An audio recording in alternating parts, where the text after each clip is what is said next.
I want to offer up 5 considerations and what I think a great coach needs. So I want you to use this as a little bit of a self-assessment. So just really think about each one of these considerations and assess yourself against each one of them. The first one is purpose. And this is independent of any client that you work with and all of your clients' goals. I just want you to think about what is your purpose as a coach? Why do you do what you do as a coach? What does success mean as a coach to you? Not to anyone else, not to OPEX, not to me. What does success mean to you? And what gets you going and what gets you up on a day-to-day basis?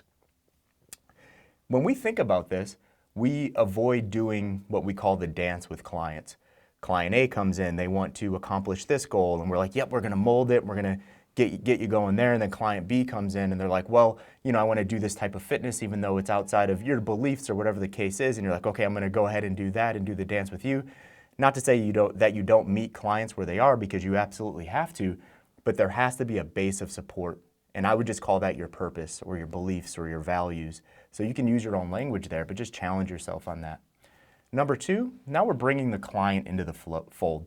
So you need to have alignment with each and every one of your clients. Okay, so that's going to connect to your purpose, maybe in the back room or kind of in your head, and maybe you're not talking about these things with every single one of your clients because maybe all of your clients aren't ready to hear it. But you need to find alignment, and we need to meet our clients exactly where they are. We need to agree on what it looks like to succeed. So that moves us to point number 3. What does success look like? Okay, like challenge yourself. Just sit down with your client and just ask them the question. In 12 months' time, what needs to happen for you to think that this coach-client relationship was a successful one? What does that actually look like? So now you're challenging your client, and you're not just asking them, what are your goals or where do we want to go? But it's like, I want you to really think about what success looks like. What is your best case scenario? And maybe your client won't have that answer in that first conversation, but it's going to challenge them to think about those things.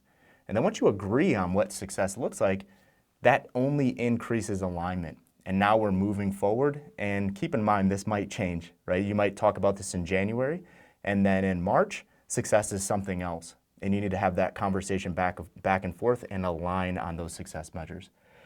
Number 4, I'm going to throw 2 ideas at you here. So we need to challenge and we need to support our clients. Okay, so success is found somewhere in between challenge and support. So we can't just challenge our clients along the way and say you're not doing it right, you're failing here, you're not accomplishing our goals, blah, blah, blah. Like you need to challenge your client, but you also need to support them through those challenges. So it's all about finding that balance. And this transcends just fitness coaching. This is just having relationships with people. You don't want to be a yes man, and you don't want to be a no man as well. I think I just created that term. But you don't want to be a yes or a no man, right? You want to find that balance of I'm going to challenge you here, but then I'm going to support you there. Challenge you there, then support you there. So you need to find that fine line, and that's going to be very individualized per client. Some clients need more challenge.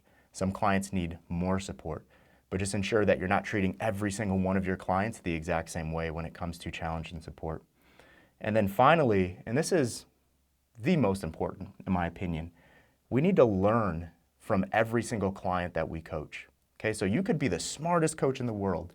You could understand principles and theory, and you could have worked with hundreds of clients. But every new client that walks in the door is a net new n equals 1. You've never worked with that person before. So now you're hitting reset. You're not forgetting everything that you know, but you're hitting reset and you're learning how to work with that client. You're learning how to challenge them, how to support them. You're learning how to land on what those success measures are, and you're aligning with that client throughout that coach-client relationship.